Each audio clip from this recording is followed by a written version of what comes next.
Sports in the city. Sports in the city. Sports in the city. We keeping it gritty with that sports in the city.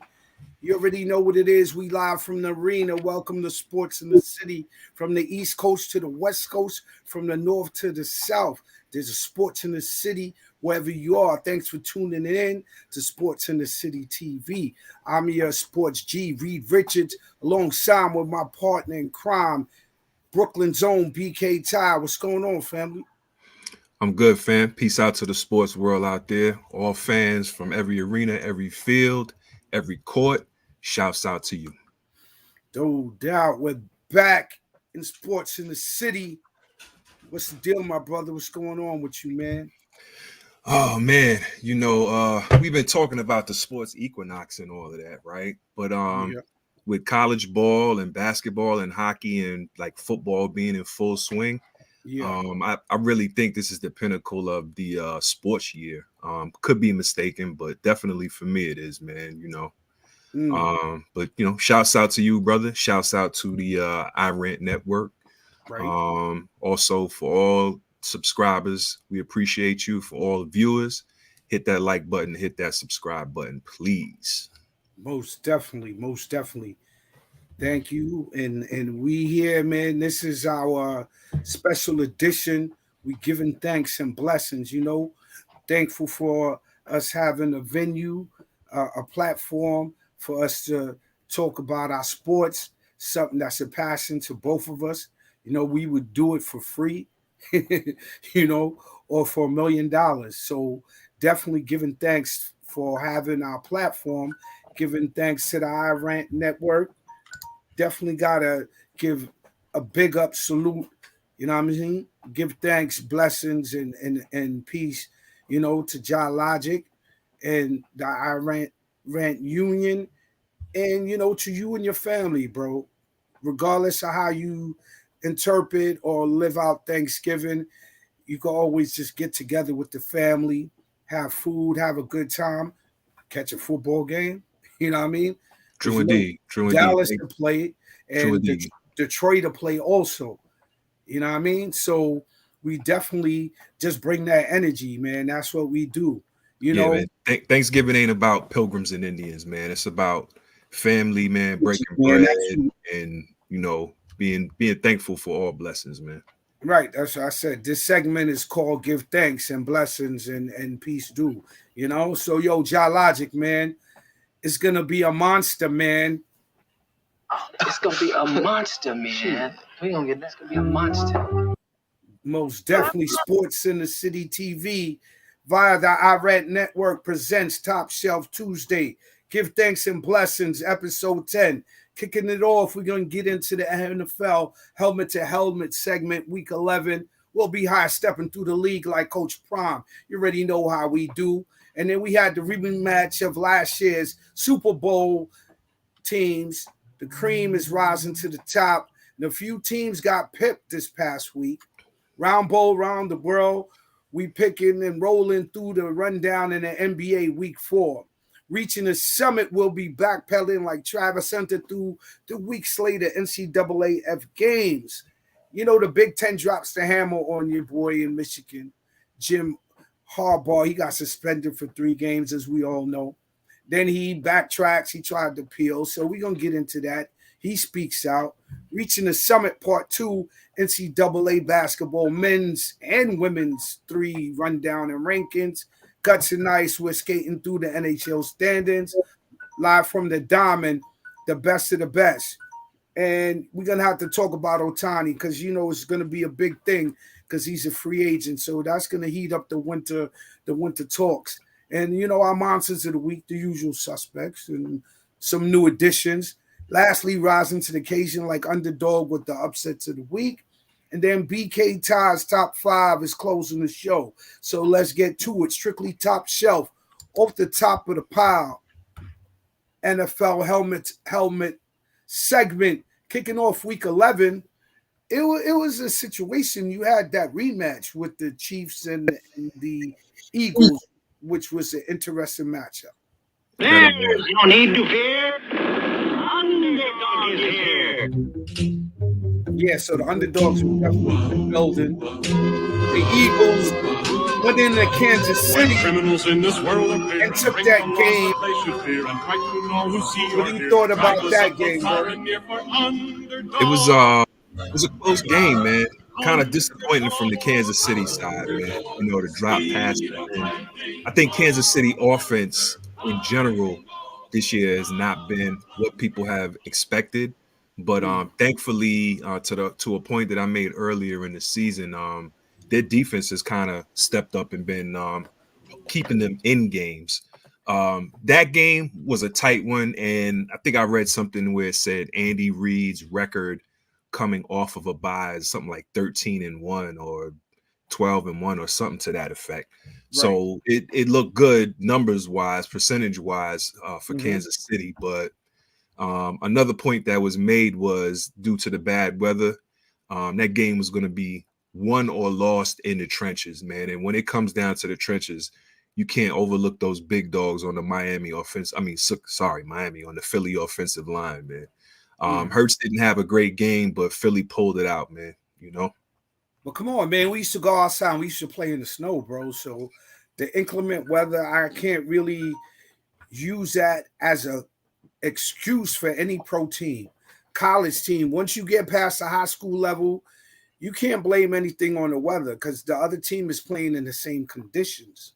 So I saw the game, and I saw it most of the time when I was watching the rain come down, it was when the Chiefs were on offense. So if anything, right, it gave an advantage to Philadelphia, but I don't think the Chiefs lost the game because of that. They left about 10 points on the board. How many drop passes were there in that game, especially at crucial moments? Five. And Travis Kelce fumbled, you know. So, and there's a lot of commentary that's out there saying that Tyreek Hill would have caught that pass. Tyreek would have been waiting for it, bro.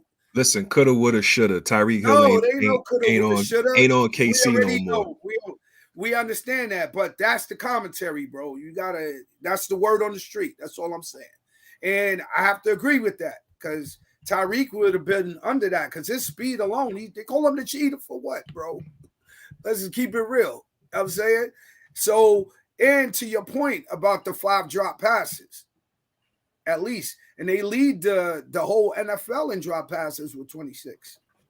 So my question to you is, did the Eagles win the game or did the Chiefs lose it? So that's a great question because some would say that the Eagles won that game.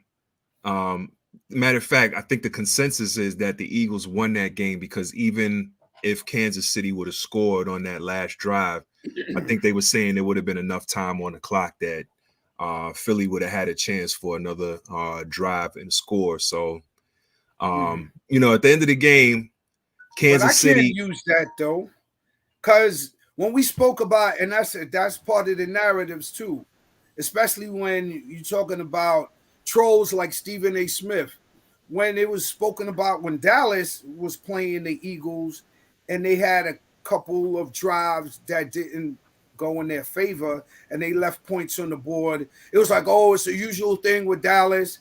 But then the Chiefs did even worse because Mahomes, he aired it out and threw a bomb. Dude should have caught that. But I heard, some points like from some NFL analysts, and they were saying that the wide receiver doesn't really catch the ball with his hands. He likes to catch the ball against his body. So when he made his move and the ball came down as such, he don't have that same speed. So he had to dive for it, right? So when he dived for it, he caught it, and then he tried to tuck it in like towards like the neck and shoulder area, and that's when the contact with the ground, it popped out, But if he would have had it in his hands, different story, right? So to the next point is, who's the best team in the NFL? Before we get into the scores, because Philly. we're gonna do rapid fire today, giving thanks. You know what I mean? Getting together with the family and giving thanks. Thanks for all the listeners out there, all the subscribers that tunes in to our show. You know, and have a safe holiday with your family. And we'll be back next week. Go ahead, Tom. My bad, bro. Yeah, Philly, best team in the league right now. Top five, bro. Top five. Let's see. I'm not sure the order, but let's go. Nah, you got to get an order, bro. No, in the order. Yeah, bro. Yeah, bro. In that order, it's Mama D would say. Okay. Yeah. Number one, we have Philly. Number two, I'm gonna go with B More at 2. Shout out Mills Lane. Thanks for checking in, bro. Have a blessed salute. one. Yeah. Philly, B More. Wow. So you got B More over the Chiefs right now. All right. Right now, yeah. Philly, B More.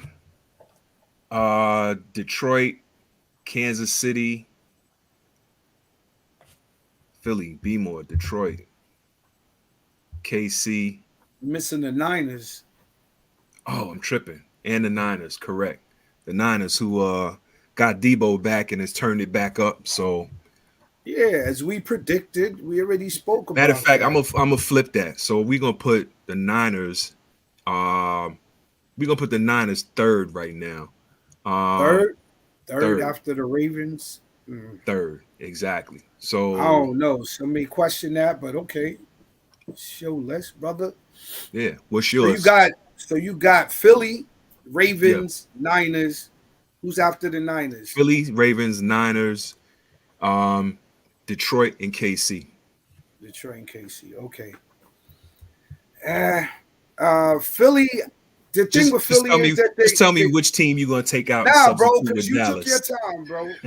You took your time, so let me take mine, bro. Go ahead, man. Take your time and squeak Dallas up in there. Stephen A. I'm not bigging up Dallas. I'm giving my top 5, bro. Fall back, Stephen A. Stephen A. Smith, SA. So yeah, the Eagles, they just keep finding a way to win. And they're not playing the same as they played last year, and I hear a lot of commentary about that. So with that being said, it's Philly because their record is the best in the league. And I don't even think that they played their best ball as of yet. And what are they, 9-1? So I got to go with Philly, number one. I still had the Chiefs at 2. Because they really could have won that game. And I'm not going to put the Eagles just dominant that if they played in the Super Bowl today, I'm not just saying that the Eagles win. It might be a pick'em. Because the last time they played, it was so close. This time they played this Monday, it was 21-17. So that was a very close game as well. So I don't think either team is so much better than the other team. They're really almost equally matched. To your point, Bieniemy is missed in KC. Their offense is not the same. Their creativity is not the same. And they're just keying in on Kelsey. And once they're doing that, the other receivers are not really stepping up. Ravens, I'm kind of like in the middle with the Ravens because they've lost some games, and when they've lost, it's like a game that I thought they should have won, you know. And I'm not gonna count when you beat up a mediocre team or a bad team. Like I'm gonna just throw you up there like that. Yeah, they've had a couple. Schedule. Right. Yeah, of course. That definitely counts, bro. You know that. And they played the Bengals last Thursday, right? Speaking of the Ravens. But bring rain, hail, snow, and earthquake. So with that being said, I'm going to have to say that the rain, hail, snow, and earthquakes in that game was Joe Burrow leaving with an injury, and he's out for the season now. So the Bengals, to me, that knocks them out, bro. So the Ravens, but the 49ers they're like the Autobots. They're rolling out right now because they got all of their pieces back. So Eagles, 49ers, Ravens. I'm kind of still up in the air with the Lions. Who they played? The Bears. The Bears. Who are trash. They're what, 3-8? Yeah, but Something you know, like that. any given Sunday, man. Any given Nah, Sunday. it's not that much given Sunday with the Bears, bro. They were winning that game, and the Lions came back and won it. Or Right. some would say that the Looked Bears horrible in lost the first half. Got it together in the second half. 31-26. So the Bears are like not a team that's that formidable where you should have a struggle game with the Bears, but it happens, like you said, any given Sunday. But I'm gonna put after the Ravens. It's a good question because you got the Titans out there in the AFC. They're doing their thing. The Steelers are having problems right now, so I can't put the Steelers in the mix for that fourth spot.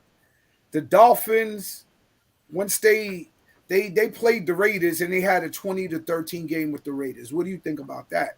And the Dolphins' high-powered offense. Yeah, the Ravens. Now the Raiders. The Raiders impressed a lot of people, man, hanging with Miami in that game. You know, another feather in the cap of Coach Pierce. Hopefully, some more ammunition to keep him on permanently after the season. Right, I hear that's the word on the street that a lot of people are with the sentiment that he should get a shot because he's come in and changed the culture, you know. Right. So, and so I'm gonna have to put my Cowboys at 4 because they're playing so great. Dak is playing out of his mind. You laughing? I'm just saying. That's the first thing I told you, though. I was like, let me hear who Dallas is gonna bump out of my top 5. How? Your top 5 ain't invulnerable. Your top 5 ain't Hulk-like. I knew you was gonna put Dallas in there. That's all I'm saying. All right. So what other team? So you what gonna put? was your top 5 again? Philly, Niners, Ravens, Dallas.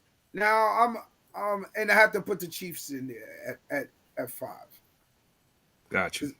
They just took a L because they have similar. Yeah, Mills Lane. I had Detroit in my top 5. Mills Lane.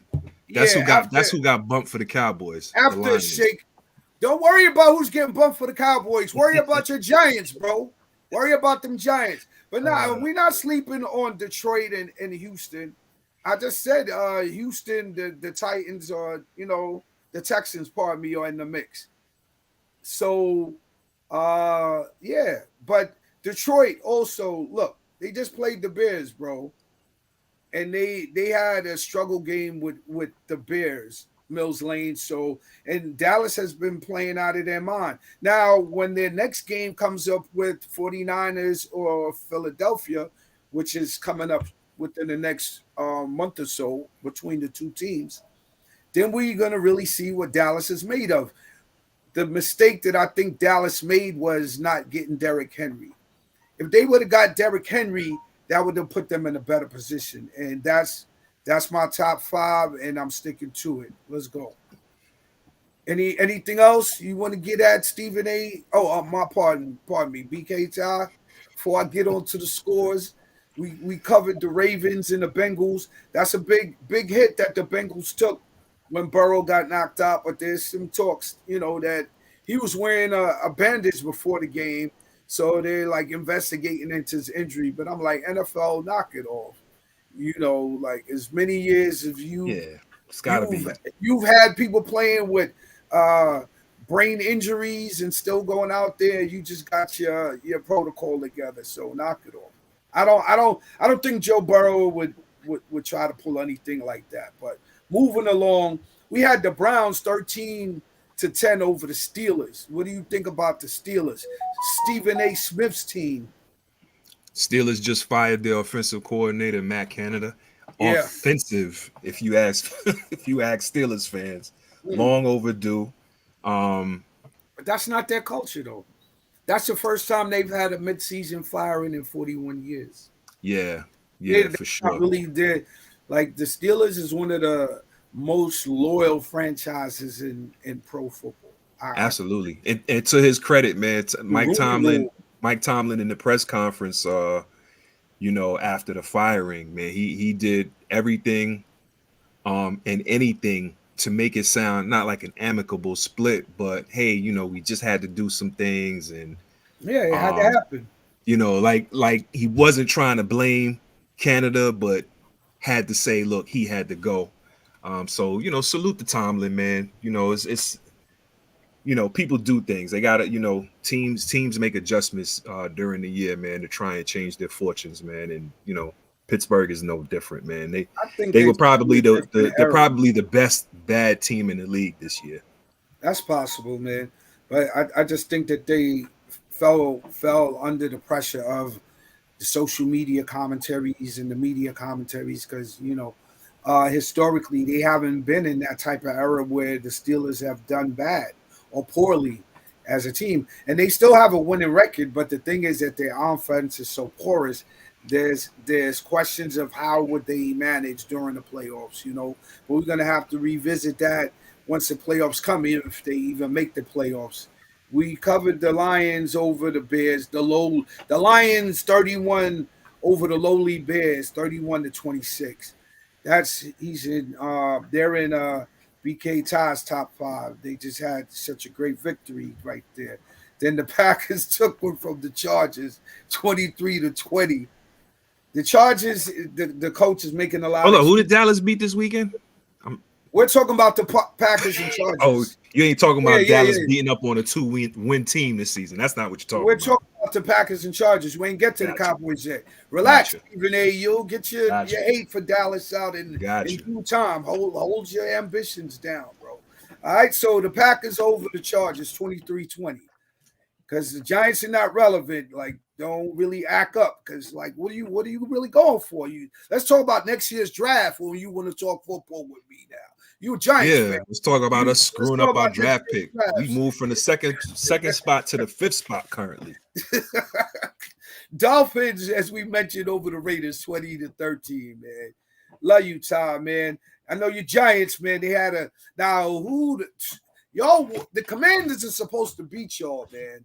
Sam Howell could air that ball out, man. I don't know how did the Giants beat the Commanders? Let's go. Virginia Slim, you never show up when the Commanders are losing. Shout out to Virginia Slim, man. But I'll see you on deck no more like that no more. When we talk about the commies, how did they beat them, bro? Because I was like, damn, 31-19. Their coach got to go, man. Which salute one? to him. Ron Rivera, man. Shouts out to Rivera for a stellar career coaching and playing, but it's time to go, dog. Time to go. Turn the reins over to Bieniemy. We'll see. They need a new arena. They just need to revamp that whole joint. Hopefully for Washington fans, next year will be just a whole new story for the Commanders and the Commander faithful. Wishful thinking. I told you the ghost of Daniel Snyder is still over that organization, bro. I'm telling you, bro. No, the ghost of Daniel Snyder's victims. I guess, bro. However you want to break it down. Like I said, man, you just don't change ownership and then all of a sudden the culture changes. So no, it's a gradual. It's a gradual change. I tell you what'll go a long way to changing the culture of that whole franchise, man, is get a new stadium, man. Gotta get a new stadium. Worst stadium in the league. RFK? FedEx Field or whatever the heck it's called now. Oh well, that takes a lot of investment from from the politicians and all of that, because They could have had it done before, but from what I was reading in the past, nobody want to invest in Daniel Snyder. That's all. bingo. Yeah, That bro. matter of fact, they neglected working with him, knowing that if he couldn't secure the funds to upgrade his arena and bring it up to league standards, that would be grounds to get rid of him. Right. You know, Well, they he's found gone another now. way. Yeah, they found He's another gone way. So now, bro. So we'll yeah, see what the new ownership does. yeah. Moving along from the commies, man. That's your Giants got a victory, so they're 3-8 or something like that now. Moving along, the Cowboys did beat up on the lowly Panthers, but they were on the schedule and they've what do you want me to say, bro? They've done what they normally So when do. is Detroit? When is Detroit? When they play the Cowboys. That's Okay. it, bro. We ain't doing the mixing and matching the little shell top with the rubber ball on Flatbush Ave in front of Vims. We ain't doing that, bro. When they play the Lions, then we gonna see, bro. Ain't nothing else, to do but to do it, bro. And they played the Panthers. I just feel for the young Panthers quarterback. He's been getting hurt a lot. He gets little protection, and he's not really experienced enough to be able to maneuver in the pocket. And yeah, man. Shouts out to Carolina. They did Houston a major favor. how so? Oh yeah, not drafting CJ Stroud. Yeah, absolutely. Yeah, you win some, you lose some. Bryce Young, man, I hope he gets better. He looks a little undersized to me. He reminds me a little bit of Kyler Murray, but Kyler Murray is more diesel. So I think Bryce Young needs to get on them heels. Yeah, he need to put them feet to work and start moving around, because he's smaller. He should be able to maneuver, find angles and pockets in the defense and try to utilize that to his advantage. So yeah, I've read something. He's only 5'11". That's crazy. And he's thin. I don't know. He might be too thin to win, bro. I saw him get hit one game, and his parents were in the building. I felt sorry for the youngster. He was getting murderized, bro. They sacked him like 6 times, bro. He could barely sit in the pocket and throw the ball. They were killing him. But yeah, Bryce, hope you get better, bro. Moving along, the Jaguars 34, the Titans 14. That was pretty much a victory. Is Derrick Henry playing? What's going on with the Titans? They used to he didn't play. I don't know, bro, but the Titans used to be a formidable team. They used to be a hard out. I see a lot of mediocre teams in the league right now.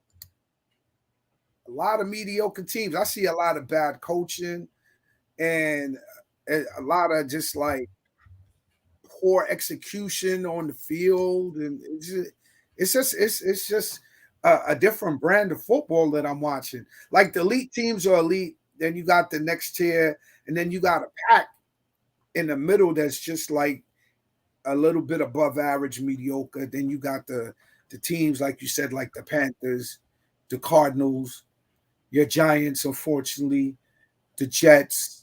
And I gave the Jets more credit, man. The Zach Wilson experiment is done. But definitely CJ Stroud continues his winning ways as the Texans beat the Cardinals 21-16. Any thoughts of CJ Stroud? The word on the street is that, give him Rookie of the Year, but you can't consider him in the MVP conversation. What are your thoughts on that? I agree. He can't be in the MVP conversation? I think if Houston had a better record, you'd absolutely have to consider him. But that's the best team. The best team wins they advance in the playoffs and they vie for the chip. Best player, you could be the best player. Maybe without CJ Stroud, they'd be a 1-9 team like the Panthers, or 2-8 team. But is he the best quarterback in the league? Is he having the best season out of QBs this season? His numbers are right up there, bro. His numbers are right up there. He had a kind of an off week this past week. He threw 3 INTs this past weekend. But before that, he had like 15, 14 touchdowns and only two INTs or 1 INT. But, you know. Second in the league in passing yards. Okay. So We can't get into it. I'm just saying he is bowling at a high level. You can check it out. Moving along, 49ers over the Buccaneers 27-14. As the Niners have all their pieces back, they form like Voltron, and they doubled up on the Buccaneers 27-14. Niners are now 7-3, along with my Cowboys. The Buccaneers fall to 4-6. Yep. Brock Purdy threw for 3 touchdowns. And as we said, they have all their pieces back together. So they might be right now, they might not have the best record, but they might be the best team right now. Might be the scariest team to face right now for sure. Nah, they might be the best team, you know, best, period. Whether you scared of them or not, they gonna demo something. The Bills both sides of the ball. back. Yeah, all facets of the game. The Bills trounced the lowly Jets, but I don't know what they're doing. I had thoughts that I'm making the playoffs at one point, but now they fell to 4-6. And the Bills are now 6-5, and they take that 32-6. What's your word? Mollywop? Yeah, they was definitely approaching that. That was a pretty good response by Buffalo after getting rid of their was it their D coordinator they got rid of? But they played the Jets though. The Jets, they just benched their quarterback. Yeah. Yeah, I'm with you, common sense. Leave the Cowboys alone. He stayed getting at the Cowboys, and his Giants ain't doing nothing. They just beat a lowly team and the Commanders, but that's my man. There'll be some Giants and Cowboys players watching the Super Bowl together. It's all good. Yeah, that's why I said that's family still, but he does that, man. If the Giants were playing better, he'd be talking a different narrative, but you know what I'm saying? It is what it is. The Rams pipped the Seahawks 17-16. Geno Smith and the Seahawks fall to 6-4. The Rams that's what I was talking about, that mediocre pack. The Rams are 4-6. And for the most part, that's because of Matthew Stafford being out. And there have been a lot of injuries, as we spoken from the beginning of the season, where the NFL has to revisit their policy on the turf that they have on the fields. They need to get the natural grass so that their players can stop getting injured. You have more contact injuries. This season, you've had more backup quarterbacks, and the quality of the backup quarterbacks are like atrocious too.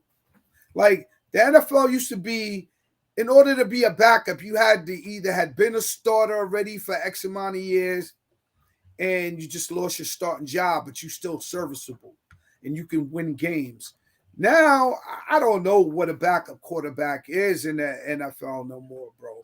Like, they're not getting that right. And I don't know, it's because of budget cuts. I'm like, what budget cuts are you making? You're in a multi-billion-dollar industry. Service the product that you have on the field. Make sure it's a reputable brand. You got backup quarterbacks that are trash, bro. I don't know what your thoughts are on that, but we definitely got to talk about that. You know, in the next couple weeks to come. The Broncos are on the upward trend, and they picked the Vikings 21-20. Any thoughts on the Broncos? Yeah, and their turnaround. Again, apologies to Coach Payton. You know, I was a little harsh on him at the beginning of the season. I think he kind of had it coming, though, man. You know, he talked a lot of trash about the team last year during the season. And then the start that they had to the season, Russell Wilson wasn't helping things, but they've absolutely made a turnaround. Yeah. You know, Wilson's not playing all world, but he's playing good quality football right now. Right. If I'm not mistaken, isn't he leading the league, has the least turnovers of all starting QBs, if I'm not mistaken. The least interceptions or something to that effect. Yeah, over the last like three or four games, he's definitely been performing at a high level. But yeah, the Broncos, I don't think they'll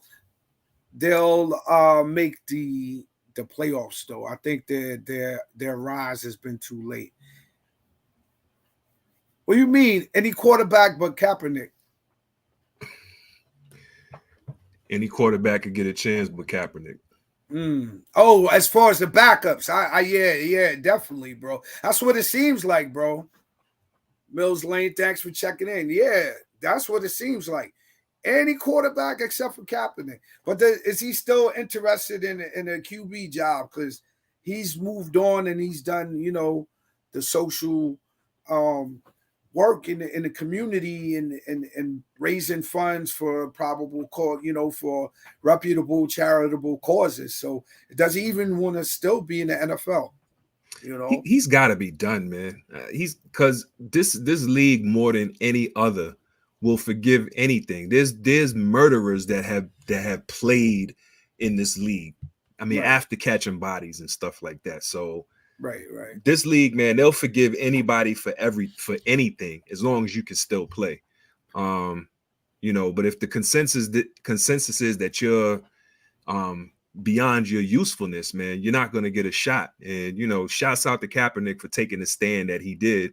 A lot of people would argue that he did what he did when he did it because he knew his career was on the downturn and was trying to draw attention or whatever the case may be. I think that's a weak argument. I think that's a weak argument, though. Why? He was still playing at a high level. Why would he do that? Was he? Yeah. Okay. Come on. Like, he's not better than – name me a backup in the NFL that's better than Kaepernick when he left out the league. He wasn't getting coached very well at that time. And I think because of his social stance, he came in with all the hair. Remember, he used to have a big fro. He did the kneeling. Like, come on. At that point, and then once people started taking the stance of, oh, he's disrespecting veterans, which I'm a veteran, and I've served in the military during the wartime contingency. And I didn't take it as a disrespect, but that was a narrative. And once that narrative hit the mainstream, it wasn't really hard to just get him blackballed and get him out the league, man, because, you got a lot of old school guard. Owners are not going to be of his demographics predominantly. They're going to be old, white Anglo-Saxon, Protestant men. That's going to be owners, bro. So he had no wins once he took a stance, but we're going to move along to NBA around the world. So we're just going to run through the standings because we're doing, just give thanks, man. We just coming to salute, everybody who's been tuning in to us. This is episode 10 for myself and my partner in crime, BK Todd, Geologic, via the iRant Network. We've been starting off and we appreciate all the support. So we just giving thanks. So we're just going to run through the standings of the NBA. Boston is leading up the Eastern Conference right now at 11-3, followed by Philly at 10-3 and Milwaukee 10-4. Milwaukee looks like they're straightening out, their chemistry situation with Antetokounmpo and Dame Lillard. So Minnesota, surprisingly, the upstart Timberwolves are leading the Western Conference at 10-3, followed by Denver at 10-4, and also the young Turks in OKC are at 10-4, followed by Dallas. And you have your usual suspects: Lakers, Phoenix, Houston, Golden State are kind of in the middle of the pack. Any thoughts on the NBA round ball around the world? I think it's good to see Milwaukee getting it together. Salute to Dame, salute to Giannis. It's glad to see that they kind of picked up their offense a little because a lot of the criticism that they got in the beginning of the season, I think I mentioned this last week, was that they look kind of slow, stagnant. You know, my take on it was that they were already in playoff mode, and you know, this was the regular season. You know, walking the ball up court, a lot of isolation, stuff like that. But it looks like they've gotten a little more chemistry, to your point. You know, are working together better now. So, you know, salute to Milwaukee for getting it together. Boston, you know, I am not a Celtics fan by any stretch of the imagination, man, but salute to those cats, man. Surprisingly, they're not the best defensive team in the league. That would be Minnesota, who you mentioned has the best record currently in the Western Conference. Definitely upstarts, definitely a surprise team right now. But I think one of, you know, it's crazy because I think one of the surprises about Minnesota is how well they're playing defensively at almost every position. You know, it gets infectious, man. You have one dog on defense, you know, two dogs, man, it just starts to spread out to the rest of the team, man. Shout out to Gobert. Shout out to the young Jaden McDaniels. Matter of fact, speaking about Jaden McDaniels, man, did you see the fight? Nah, I didn't get a chance to see it, McDaniels, man. come on, man. You haven't seen one of the videos floating around with McDaniels and Clay when they got into it during the Minnesota Golden State game, and it turned into a big old scuffle with I saw something, man. Rudy Gobert I didn't getting choked out by Draymond Green. Oh, yeah. If you would have said Draymond choking out Rudy Gobert, then I would have been like, oh, yeah, I saw that. You know, man. Draymond is so Draymond. So out of control, man. It's crazy. It's crazy, man. But I don't know. His actions are fool's gold because he's out like almost $800,000. Yeah, he's out. He's out over a quarter. Well, I think it's 660 something, almost 700. It's like $660,000, and that I think he's appealing the fine. Well, whatever the amount is, it's a rack of money. Whether it's he got it coming though. He dumbed out because the way he went at Rudy, I can think of 10 or 12 players that he wouldn't have tried that with. For but he shouldn't play with anybody though. That's the thing. You know what I'm saying? Agree. Whether you could get away with it or not. Here's the point though. Here's the point that people who are defending him are making. Rudy Gobert. That's my. Well, I'm just playing devil's advocate. People have said that Draymond acted appropriately because Rudy Gobert shouldn't have went at Klay Thompson.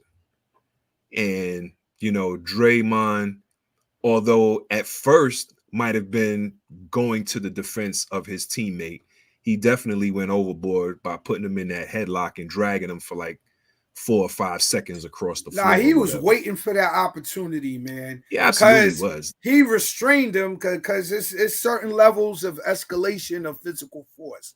And once he did was he restrained him. Just like if you have an exchange with a police officer. He yoked him up, dog. Right. First he restrained him. But then he started yoking him. And once he just kept yoking him, he's escalated the level of force. Because there was no need for that. But I would have gave him 10 games, to be honest with you. There's no place in. I wouldn't have had a problem with 10 games either. Maybe even more. Because remember, well, you know, Artest and them, they went in the crowd. That's another level. But yeah, you know, but still, you know, they still escalated to a level of violence that was definitely uncalled for. Facts. Also in the NBA news, there's a little controversy brewing in Philly with Kelly Oubre, who was the victim of a hit and run accident. According to him, he was walking in a neighborhood, in an area near his neighborhood one night and got hit by a car. They took him to the hospital. He was treated and released. And they said the injuries were consistent with someone who was in a collision with a motor vehicle. But now the controversy is did he really get hit by a car? Because they said the authorities looked at different traffic cameras around the time of the incident and didn't see anything. And then there's a video of Kelly going back to his apartment and walking in the door with a bike. So now the accusation, you know, or the premise is that he was riding his bike when he got hit by a car. And as we know, or as maybe some don't know, activities such as riding mountain bikes and things of that nature during the season, while you're under contract, are forbidden by a lot of NBA teams, if not all NBA teams. So some are saying that he was on the bike and he probably had a wreck or hurt himself that way and didn't want to report it as him riding the bike, and just reported that he got hit by a car, so it wouldn't potentially affect his contract, his contract standing. Exactly. I got you. Well, we'll see. Time will tell. Anything else from Round Ball Around the World before we move on? Shouts out to Chet Holmgren. Everybody has Victor Wembanyama mania right now. And before the season started, been doing so well lately. Right. Before the season started, a lot of people picked him consensus, like, this guy's going to win Rookie of the Year. You think it was consensus? I think a lot of people, I think he was the favorite. I think he was the favorite. Possibly. I think he had more hype, but I don't know if he was the favorite. Yeah, probably hype played into it. I don't think if he was the consensus, I would say that Wemby probably would win a popularity contest, but as far as like winning the Rookie of the Year or being most productive this season, I thought it was kind of a mixed bag. Mills Lane. He's right. He absolutely was. He absolutely was, man. Yeah. And they still do it, right? You pay them to not do it, and they still do it. Well, we gonna have to keep an eye on Kelly, because Kelly, he seems to be a slick one, man. Definitely moving along, reaching the summit. We just gonna run through the scores right now for the sake of brevity. Had number 1 Georgia over Tennessee, 38-10. I don't think there were any upsets this week, so chalk held ground and they stood on their business with the NCAA men's football. 37 Ohio State over Minnesota. That was a rout right there. 37-3 Minnesota over, Ohio State over Minnesota. Big game this weekend. Yeah. Coming up. Number 3, Michigan, 31 over Maryland. The Terrapins gave them a struggle game, 31-24. The Wolverines win that one. Then we had Florida State in the mouth. There we go. There's a Molly Whopping. 58-13 over North Alabama. Now, I'm going to ask you something after I go through the scores with that score in mind. 58-13, right? Washington, number 5, 22. There's a Pippin right there over Oregon State, which is a well-matched game, as Oregon State, the Beavers fell and put up 20 points. Washington, they don't really respect Washington. They like trying to put one-loss teams over Washington, and they're 11-0, and they keep rolling. Oregon beats Arizona State in another Molly Whopping, 49-13. Texas, 26, Iowa State 16, and we had Alabama over Chattanooga in another Molly Whopping, 66-10. Had Missouri over Florida in a Pippin, 33-31. Louisville edges Miami, 38-31. Penn State 27 in a bounce back game for them over Rutgers, who put up 6 points. Ole Miss 35, UL Monroe 3, Oklahoma 31. BYU 24, Georgia State 14 as they fall in another Molly Whopping to LSU, who put up 56 points. Iowa over Illinois 15-13. Arizona 42. The Utes, who I think lost their quarterback for the season. I have to double check that, but I think they're gonna fall out of the top 25. Yeah. Because they suffered another loss. It's like it's but so many L's that you can take, before you get knocked out of the top 25. And we have the upset of the week was Clemson over number 20 North Carolina, 31-20. Notre Dame routs Wake Forest 45-7. Oklahoma State 43, Houston 30. And rounding out the top 25, Tulane beats Florida Atlantic 24-8. The rankings come out tonight. So Rankings are out. what's the rankings? Any shift? Georgia, Ohio State, Michigan, Washington, top 4. Oh, Washington broke in. Yeah. Because the Florida State quarterback is yeah. out for the remainder of the season. Yeah. I heard it was a pretty bad injury. I didn't see it, but unfortunately for that young man. Hope he bounces back well off of that. But I don't know. They're kind of getting penalized for having an injured player. Yeah, it's what it is. As soon as he got injured, because they were ranked number 4 for like weeks now. Yeah. As soon as their QB goes down. And who did Washington just beat? They Washington just played Oregon State, bro. Right. Yeah, so. All right, man. So we're gonna keep an eye on the rankings. You know what? Well, real quick to that point, I'm looking at it now, and it's probably because, you know, Florida State did wash North Alabama, but North Alabama wasn't ranked. So that's probably why they gave Washington the nudge over Florida State. But then again, to that point, because I was watching something this morning on ESPN, and they were talking Washington about barely won though. It wasn't like they won convincingly. But it was against Oregon State, and they're ranked. Oregon State, as a matter of fact, as a result of that loss to Washington, dropped down to 15 from 11. But you know, they're still a ranked team, so I don't know if that had anything to do with it. But to the point we made earlier about strength of schedule and stuff, that probably played in. Florida State won 58-13. Yeah, but they beat an unranked team, dog. But so Washington didn't win in convincing fashion, like I said. But it was a top 15 team that they beat.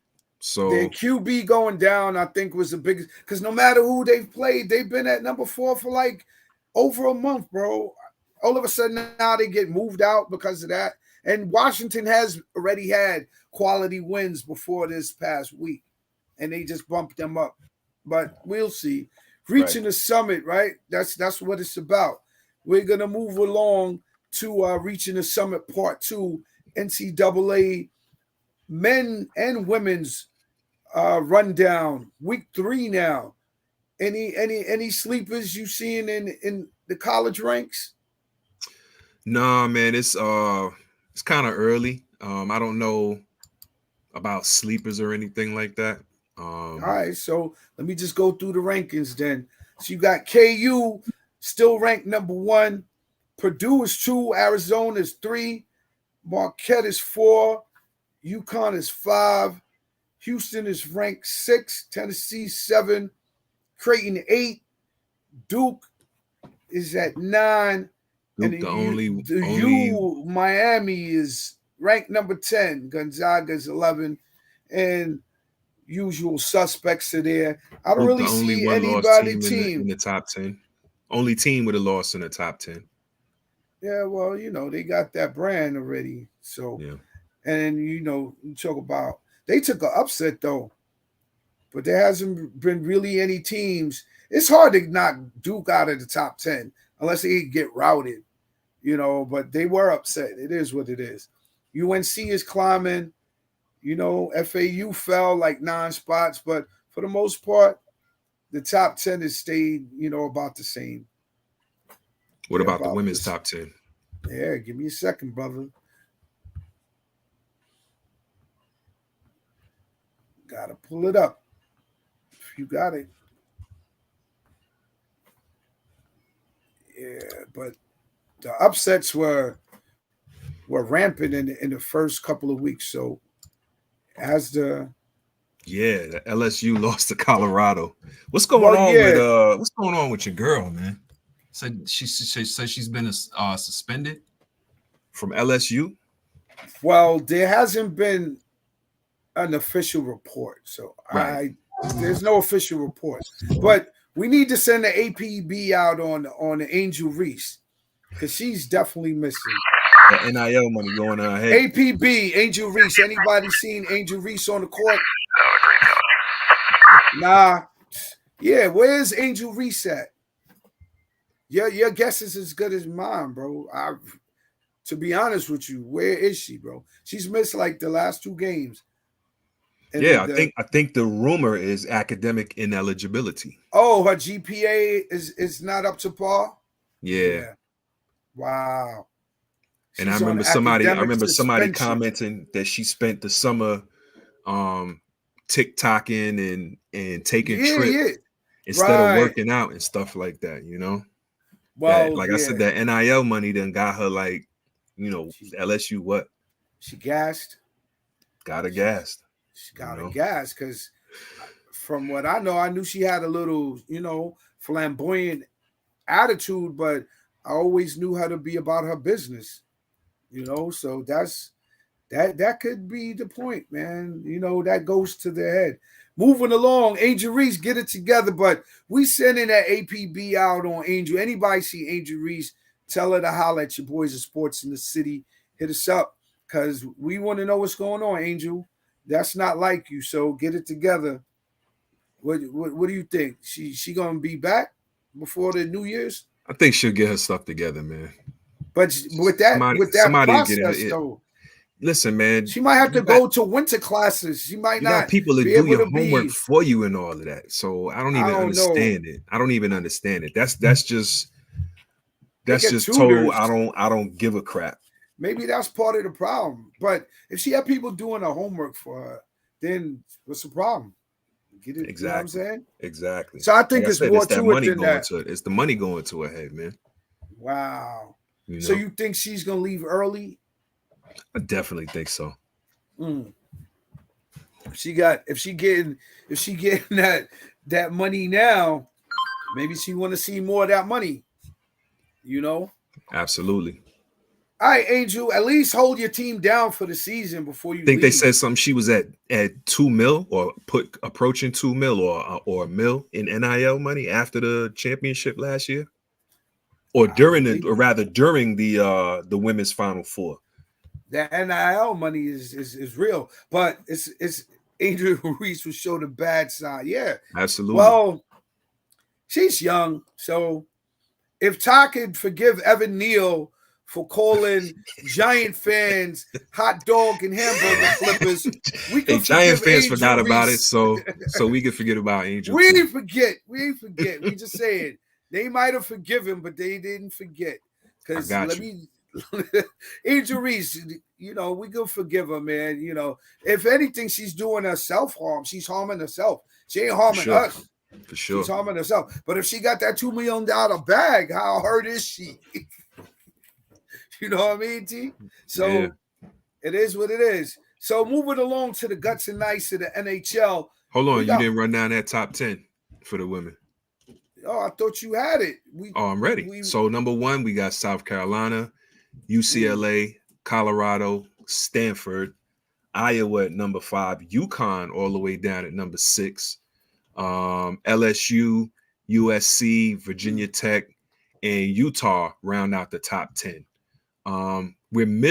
South Carolina's up there. I was about to say we missing some of the usual suspects in NCAA women's basketball. Colorado. That's crazy. Colorado, I know they knocked off LSU. And Colorado, they were ranked I think they might have been ranked number 20 when the season started. Now they're ranked like number 3. Yeah, so we'll see how the season plays out. The Lady Buffaloes are doing their thing right now. Yeah, and LSU. I mean, I know it's early in the season, but to not have Stanford or UConn or Baylor, UConn just lost. Like I said, I know it's early in the season, but to not have a lot of these teams in the top 5, man, that's it's early. It's early. This is true. This is true. But the story right now, outside of Caitlin Clark, is Angel Reese. You know, people love drama and they want to see why Angel. But you know what, though, to your point, right?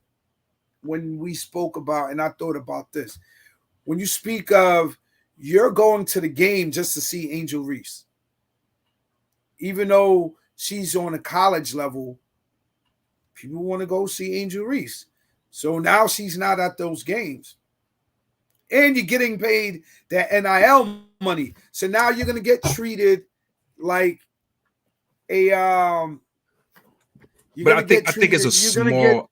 I think it's a small $2 faction. million small, bro. No. I'm saying I think it's a small faction of fans that will not go to the games because a certain player's not there. But I don't think. Well, you know, you got a core audience Besides the college for women's population. basketball.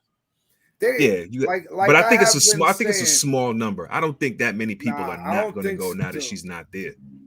I think so. She has that. She has that following. She has that cachet. She has that pull right now.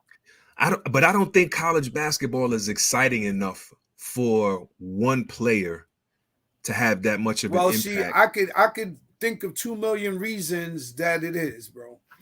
Well, I mean, that's 2 million going in her pocket.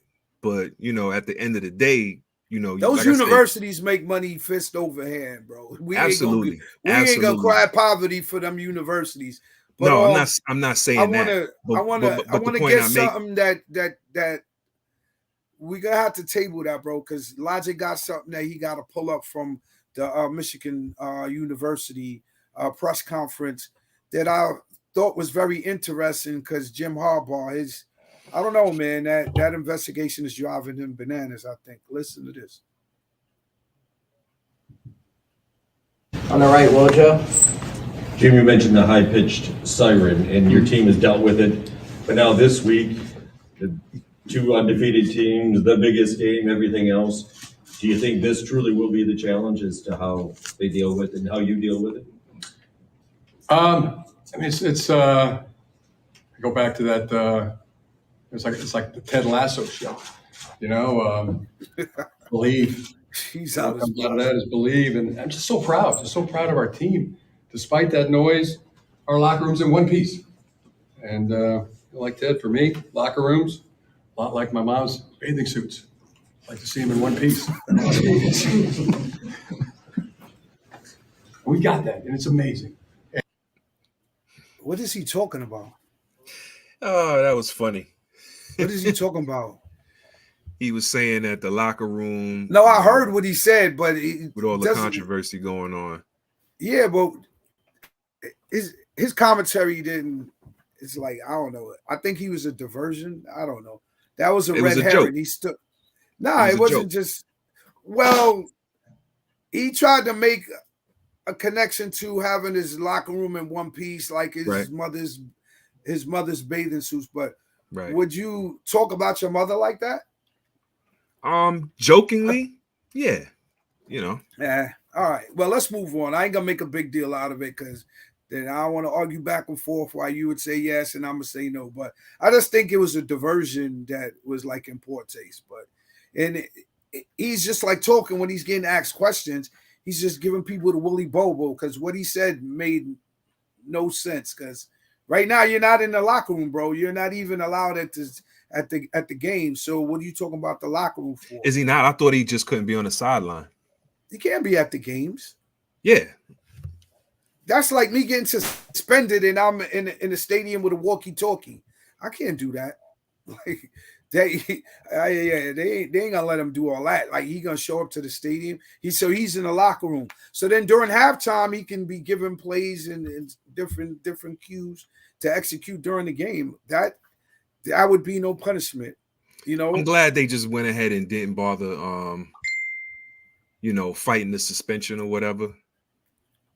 Yeah, they say that it was a smoking gun. There was too much evidence that was turned over by the NCAA to the Big Ten Conference, and that's why they did what they did. And he tried to talk about I'm gonna appeal, like you mentioned, and they did. I guess wiser heads prevailed, man.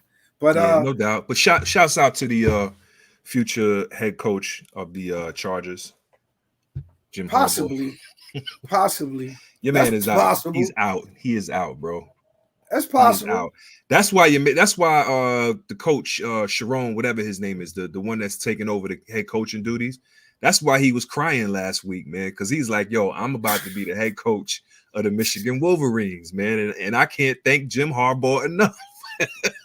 That's possible. story, the saga continues, man. Sure. Definitely. So we're done with that. I'm sorry about cutting your flow, man, but for time's sake, we had to try to get that in. We're gonna catch up though with the women's NCAA basketball. There've been a couple upsets. The APB is out on Angel Reese. Hopefully she get them grades together, man, and we'll see if she's out or not. Time will tell. But the guts are nice, man. The Bruins, man, the 13-1. Hockey's a physical game, and they're 13-1. Followed by the Panthers at 12-5. The Rangers, props and salutes to the New York Rangers at 12-3. They've won 11 in a row. That's kind of crazy. Boston won 11 in a row. The Panthers won 10 in a row. They're doing their thing. The Dallas Stars are 12-4. They've won 11 in a row. It's some work being done on that ice, guts and ice. I got to tip my hat to them. The Golden Knights are 13-4. They've won 10 in a row. So I usually get more into hockey when the playoffs, kick off because it's a long season like the NBA. And I don't know, the coverage of the hockey, I don't really think they get that much coverage. I know ESPN tries to get them a little burn. And unless you have your local team, do you know of any other platform that really shows hockey games? I mean, they show them on the local sports channels and stuff like that. But yeah, that's what I was saying, the local. But I'm talking about as far as like you get a package of games, or you get. I know ESPN, they have like a night where it's like, they do a hockey night a couple times a week. But other than that, I don't really see them get no burn like how you see basketball, NFL, even baseball. Hockey don't get the same burn. Hockey, I think, is like I think they do once the yeah, of course. It's not as out big, of the majors. Yep. Which is crazy because I think hockey has the most different nationalities of any of the four major sports. That's possible. Eastern Europe, Canada, only places I don't know if they have any South American hockey players, but Asia, Europe, United States, North America, man. You seeing Asians playing hockey now? Yeah, there's a player from not Asians, sorry, not Asians, but like Eastern Europeans and stuff like that, man. Well, yeah, they've been in the league. Yeah. As soon as the Russian wall, the Soviet Union, the blockade fell, then those athletes were able to come into the NHL because the Russians, they weren't letting those players play in the NHL. So that's what that is. I was gonna say an Asian. Wow, I got to check that out. He's like the next Jeremy Lin or something. But it's gonna be an interesting season because it's 82 games. So we're gonna move along live from the Diamond. The off season begins. It's time to award the best of the best. And the winner talks heat up. Ohtani's on the market. They're talking about $500 million for Ohtani. Say it again. They're talking about $500 million for Ohtani. He's a free agent. Shohei Ohtani. Oh yeah, they're talking about he might be going back to the Angels. Real quick side note: there are 4 Asian players in the NHL. We could have held that to next week, but it's all good, bro.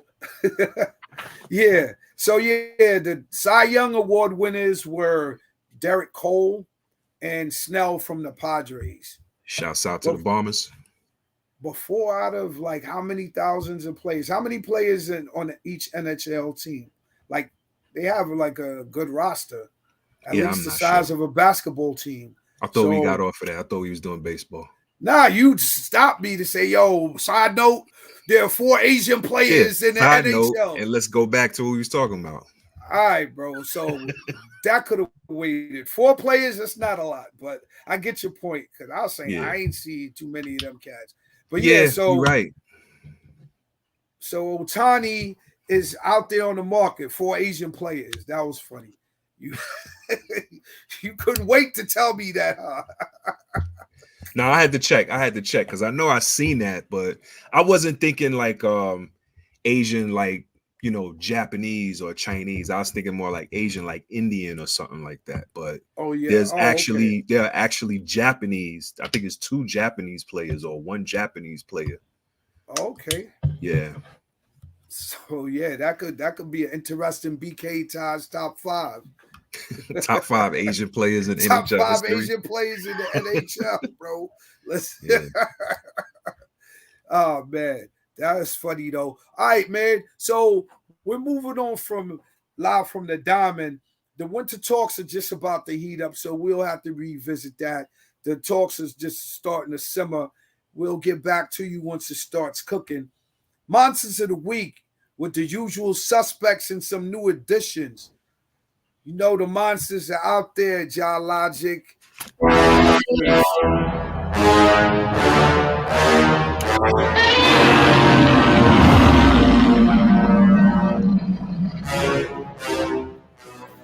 Monsters of the Week. Giannis Antetokounmpo. Steph Curry's cooking. Any monsters out there that you saw cooking this week, Ty? Scaring the Individual. bejeevers out of the other team. I know Giannis had a couple of good games. Didn't he have a couple of 50-point games over the last week? Yeah, that's why I say Giannis. Yeah, for sure. Was CJ definitely- Stroud, of course, definitely. Right. Caitlin Clark. Joker. Yeah, Caitlin Clark definitely did her thing. Jalen Brunson. Okay. Still cooking. Singleton, Golf, Anthony Edwards. Shouts out to Anthony Edwards, man. Cooked my Knicks second half yesterday. Put us in our Unfortunately. place. Yeah, he's been cooking. He's been cooking this year. SGA, Bo Nix, Dylan Gabriel, Jason Tatum dropped a 50-piece the other night. I think that was last night. A 45-piece. He's been balling out of his mind. I think Jaylen Brown is hurt. Is he? Yeah, I didn't see him in last night's game. Okay. Yeah, but definitely big. The biggest monster right now is Jaden Daniels. Dude is, to me, he should get the Heisman. If he don't get the Heisman, it's a robbery, man. The biggest Jaden monster. Daniels throwing 3 touchdowns, 5 touchdowns. He's throwing for like 4 or 5 a week and running for 3. Right now, he's averaging them like more than 6 touchdowns a game. The only person keeping pace with him, as far as I saw, was Bo Nix. Yeah. Shouts out to Bo Nix. No, I was gonna say, the real monster this week has definitely been Draymond Green. Oh man. That dude is a head case of head cases, man. Yo, and I saw something, I read something this over the weekend, I think. Matter of fact, it was either Sunday or yesterday. Right. Where they were talking about Draymond considers himself one of the best, if not the best, defensive player in NBA history. In his prime, he's up there. I don't know about best. That's highly debatable. Cause Highly debatable. highly debatable, but like all of his shenanigans that diffuses or that undermines the play that he brings to the court. Well, at the level he used to. Yeah. Draymond Green. Draymond. Yeah, he was a monster of the week, but I thought that was a sucker move though, because he came from behind, Rudy Gobert. Like, if he would have knuckled them up, that's different.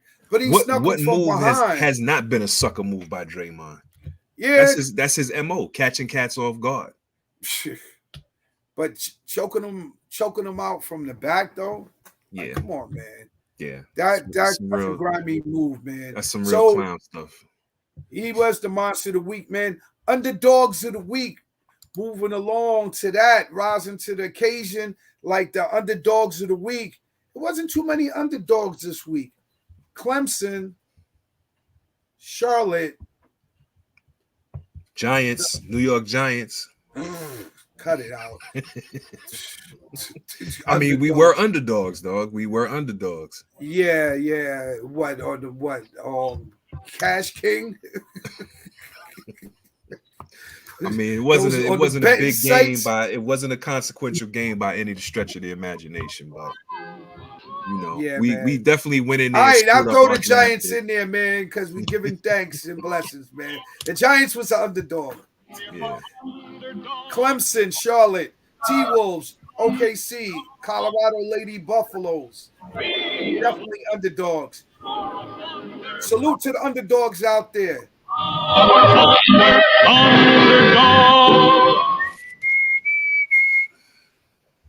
Yeah.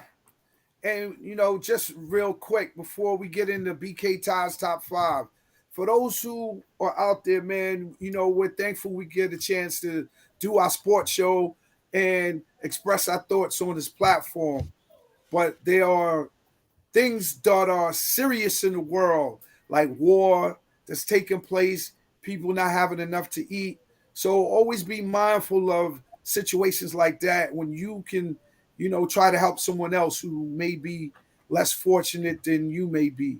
Always, keep that mindful, man. And we appreciate those gestures and the love, because I think it's circular to come back to you. What goes around and come back around. And from there, I'm going to pass it on to BK Ties Top 5. Athletes turn musicians or musician turn athletes? Which one? Athletes turn musicians. Now, a musician turning into an athlete, that would be a phenomenal. That would be an incredible feat, unless you was like a child musician or something like that. Salute. This week we got BK Ties Top 5, which are the top 5 athletes turn musicians. Coming in at number 5, we have former MLB utility infielder Tim Flannery. Played 11 years in the league from 79 to 89 with the Padres. Was a rather average player, but he was definitely a fan favorite. As a matter of fact, after his playing career, he had several coaching stops until ultimately landing with the San Francisco Giants as their third base coach from 2007 to 2014. He played in the National League, right? Yes, with the Padres. Won 3 rings with the Giants as their third base coach. And Tim Flannery has made 11 albums, mostly of the bluegrass and country genre. But he's also performed with Jackson Brown, Jimmy Buffett, and the remaining living members of the Grateful Dead. So at number 5, we have Tim Flannery. Coming in at number 4, we have the big Aristotle, Shaq Diesel, 19-year NBA career, 15-time All-Star, member of the NBA's top 50 greatest players, member of the NBA's top 75 greatest players. In his career, he's won several awards and accolades, including Rookie of the Year, Finals MVP, 3-time All-Star Game MVP, 3-time League MVP, 17-time All-NBA, and 4 championships as a result. Shaq has done 4 studio albums between 93 and 98, and he has 2 gold singles, 1 gold album, and 1 platinum album. So with regards to album sales, he's probably the most accomplished former athlete. Coming in at number 3, we have that was Dame. with the Fu-Schnickens, right? Yeah, the first album was the one he had with the Fu-Schnickens. Coming in at number 3, we have Dame Dollar himself, Damian Lillard, 11-year NBA guard, most recently with the Portland Trailblazers, now with the Milwaukee Bucks, as we just discussed. 7-time All-Star, 9-time All-NBA, member of the NBA 75th anniversary team. And Dame Dollar has put out 7 albums, 4 on a major label, 3 on an independent, and has features with such notables as Rick Ross, Lil Wayne, Jamie Foxx, Raphael Sadiq, and 2 Chainz, to name a few. Dame Lillard is probably known as the best lyricist, the best rapper to come out of the NBA. You've had a few other NBA players over the years that have tried their hand on the mic. Kobe, AI, Chris Webber, to name a few, Shaq, who we just talked about. But it's a pretty popular consensus that none of them were as skilled lyrically as Dame Dollar is. So number 3, we have Dame Lillard. Coming in at number 2, we have 11-year NBA forward Wayman Tisdale, who was drafted by the Indiana Pacers in 1985. He played from 85 to 97, also played with the Kings and the Suns. He's a notable jazz player who's put out 8 studio albums, with his 2001 album Face to Face reaching number 1 on the jazz charts. Unfortunately, Wayman passed away May 2015 at the age of 44. But like I said, was a very notable jazz player, Grammy nominated, 8 albums. And some might say he had a more successful career as a jazz musician than he did as an NBA player. So salute to Wayman Tisdale. And coming in at number 1, this might go over some people's heads because it kind of caught me while I was doing research for this. But at number 1, we have Mike Reed, former Pro Bowl defensive end for the Cincinnati Bengals, 2-time Pro Bowler, played for the Bengals from 70 to 74. Now, the reason Mike made number 1 on my list is because through his musical career, he has written over 12 number 1 country singles and has won a Grammy for his song Stranger in My House, which was performed by Ronnie Milsap in 1984. And throughout his career of writing those various number one hits, he's written songs for Marie Osmond, Tanya Tucker, the group Alabama, and Conway Twitty. I'm not a big country music fan, but that's a pretty respectable resume for a former athlete to come out and not only win a Grammy, but to have written so many number 1 singles. So recapping BK Tye's top 5 athletes turned musician, we have number 5, Tim Flannery, MLB infielder for the Padres. Number 4, we have Shaquille O'Neal. Number 3, we have Dame Lillard, guard for the Milwaukee Bucks. At number 2, we have Wayman Tisdale, NBA forward who played from 85 to 97. And at number 1, we have Mike Reed, 2-time Pro Bowler, defensive end for the Cincinnati Bengals from 70 to 74. And that's BK Tye's top 5 this week. Wayman Tisdale, wasn't he R.I.P. Wayman Tisdale? Wasn't he the one who used to play for the Wolfpack and caught that alley-oop? No, he didn't play for the Wolf. What? Matter of fact, I forgot what team it was he played for, but I actually read that he was the first player in NCAA history. No, he played for Oklahoma. Yeah. He played for Oklahoma. Yeah, but he was the first college player to make, I think, All-America his first 3 years, freshman, sophomore, junior year. Okay, who? Oh, Gregory Porter. Okay, salute. Porter. Gregory Porter. Salute to Greg Porter. Honorable mention. Honorable mention to Bernie Williams. Shouts out. Who is a classically trained guitarist.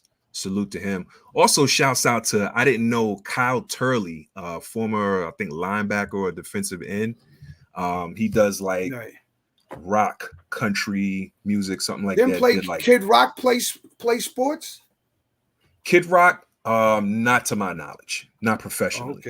Not professionally. Okay. And there's also Carlos Arroyo, who had remember him? He played for a number of NBA teams, also most notably for the Puerto Rican national team.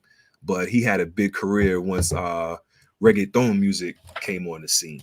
I think he did like 3 albums, and he had a YouTube hit that had over like 200 million streams or something to that effect. So shout out to those honorary mentions. All right, that's what's up. That's BK Tye's top 5. I think that wraps it up. BK Tye, stay safe, man. Till the next time, brother. Absolutely, John bro. Logic. Have a great holiday, famo. Well, you know what it is. It's time to, be amongst family and enjoy the season. That's what it is, man. Peace For and sure, for blessings, sure. man. Wish everybody a thanks. happy Thanksgiving. Salute Ja. Salute Iran Network. Salute all of our sports brothers and sisters out there, man. We appreciate y'all. Yeah, from East Coast to the West Coast, from the North to the South. You already know there's a sports in the city wherever you are. Thanks for tuning in. Subscribe, man, and hit that like button and share Sports in the City. Till next time, man, we'll be back. Try to get it right even better than this time. Ja Logic, peace and blessings, bro. Thanks.